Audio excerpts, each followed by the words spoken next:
Hello, my name's Terry Rudd. I'm going to go ahead and demonstrate insertion of a nasogastric tube or an NG tube.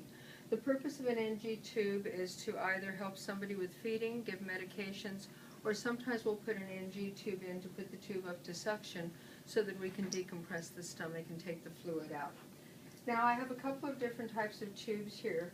This is just a single lumen nasogastric tube, and then this is called a sump tube. Now the difference between these two tubes is the sump tube actually has two ports.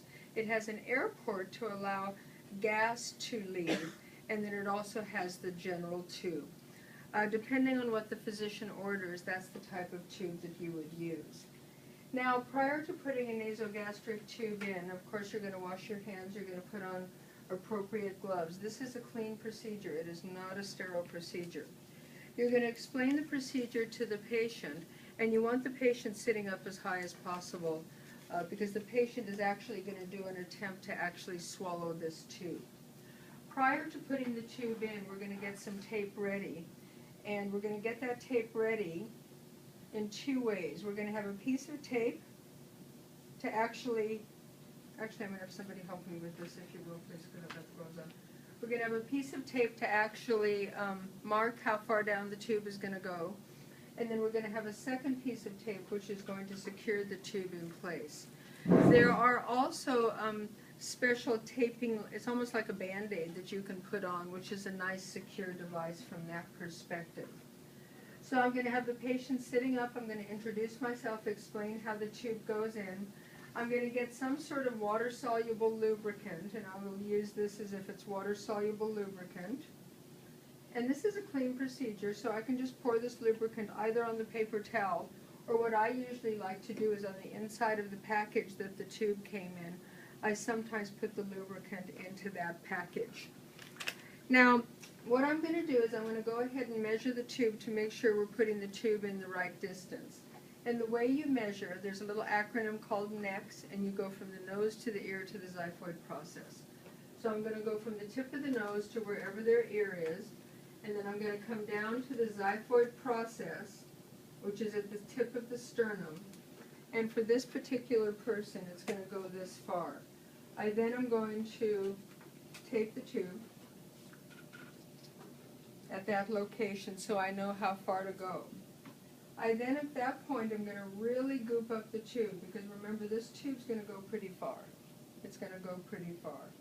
I'm going to have the patient sit up, and I'm going to tell the patient at some point in time that I want them to swallow.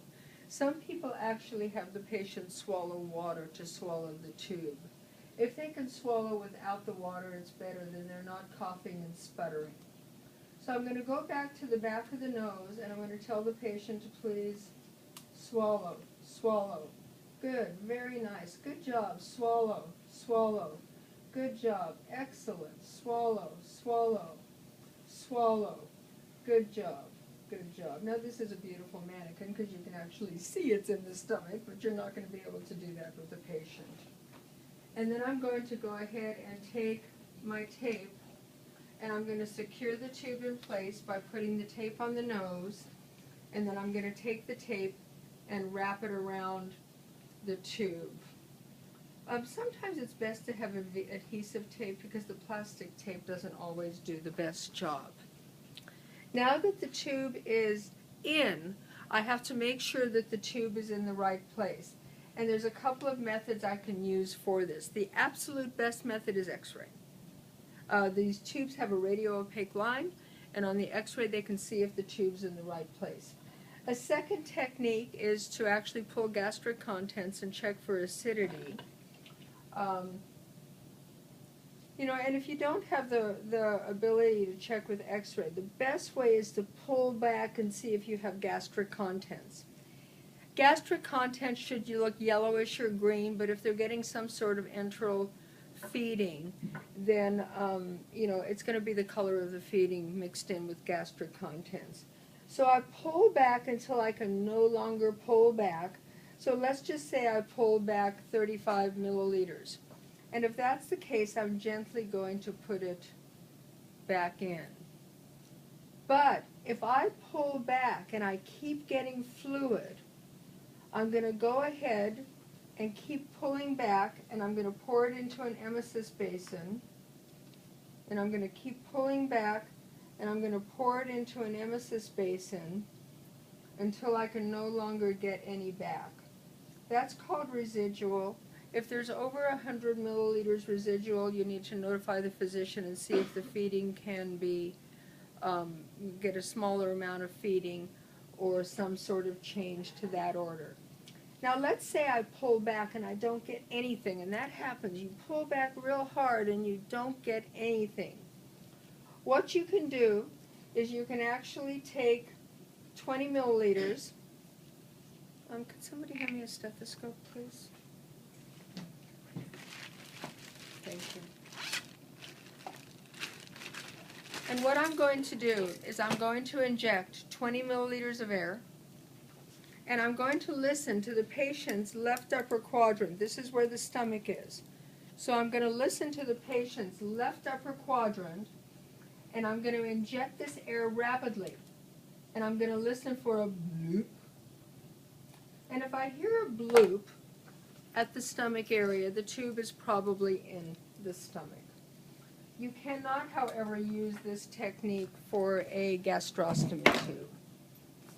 Another technique I'm just going to show you, but I'm going to tell you it's not always recommended, but it's just a maybe, might be, could be, is I'm going to go ahead and put the tube in water. If the tube bubbles, it means that it could be in the lungs, and therefore you need to remove the tube.